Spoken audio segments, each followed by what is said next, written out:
અંકલેશ્વર જીઆઈડીસીમાં ચોરાયેલી ₹38 લાખની Fortune car નવસારીમાંથી મળી આવી।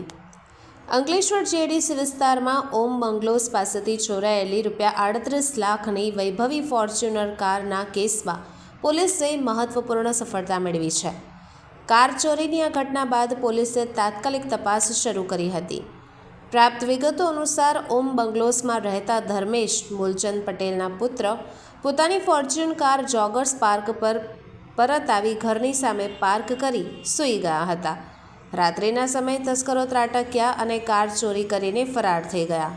સમગ્ર ઘટના સીસીટીવી કેમેરામાં કેદ થઈ હતી, જેમાં ચોરો પણ ફોર્ચ્યુન કારમાં આવી ચોરી કરતા નજરે પડે છે।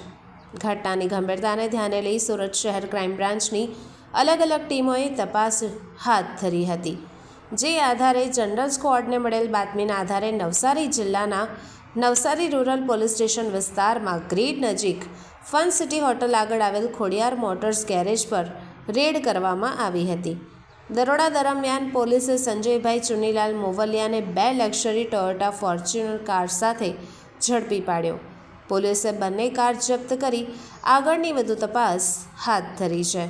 પૂછપરછ દરમિયાન આરોપીએ જણાવ્યું કે તેના સગા નાના ભાઈ અતુલભાઈ ચુનીલાલ મોવલિયા આ કાર ક્યાંથી લાવ્યો હતો, જ્યારે પોતે ગેરેજ સંભાળી કારની સર્વિસિંગનું કામ કરતો હતો।